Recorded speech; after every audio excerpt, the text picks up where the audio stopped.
Bonjour à toutes et à tous. Comme de nombreuses villes en Europe, Bruxelles n'est pas épargnée par la crise du logement abordable. Plus de 60% des Bruxellois sont locataires et les loyers ne cessent d'augmenter. Le décalage est de plus en plus marqué entre la lente augmentation des salaires et l'inflation galopante des loyers. De nombreux Bruxellois doivent dépenser plus de 40% de leurs revenus pour se loger. Et pour les plus précaires d'entre eux, c'est souvent plus de la moitié des ressources qui sont consacrées au logement. En conséquence, 49 000 Bruxellois sont inscrits sur la liste d'attente pour l'obtention d'un logement social. Et il n'est pas rare de voir des ménages attendre une dizaine d'années pour pouvoir y accéder. Et la crise du logement ne concerne pas seulement les ménages les plus vulnérables. Les Bruxellois sont de moins en moins nombreux à pouvoir espérer accéder à la propriété. En 2020, dans un contexte de crise sanitaire, les prix des appartements ont augmenté de 8% à Bruxelles. C'est intenable. La crise sanitaire que nous traversons, les conséquences socio-économiques qui en découlent et les mesures de confinement ont mis en lumière les inégalités subies par les Européens. L'inadaptation, voire l'insalubrité des logements habités par les populations défavorisées a enfin fait l'objet d'une attention dans les médias.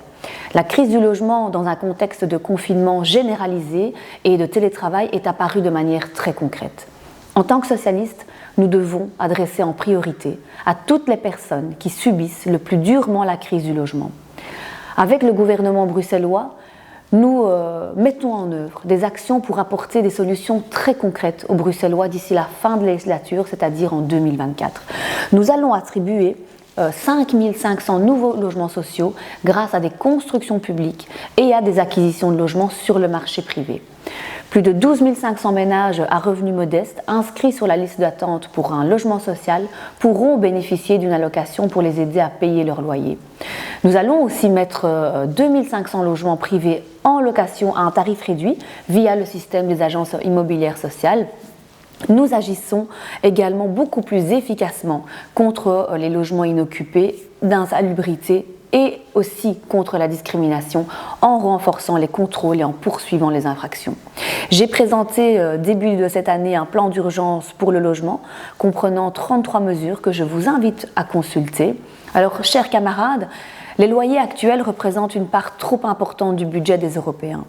Afin que chacun puisse se loger à un loyer raisonnable, nous devons, en tant que socialistes européens, proposer un système crédible d'encadrement des loyers.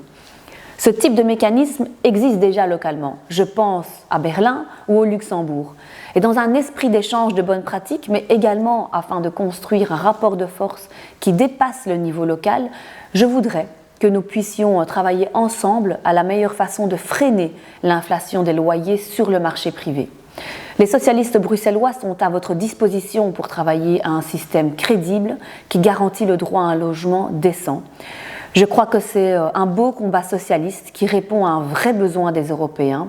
Et enfin, pour conclure, je tiens à remercier l'ensemble du groupe PSE pour son invitation et l'organisation de cette semaine consacrée au logement. C'est particulièrement précieux. Merci et à bientôt, chers camarades.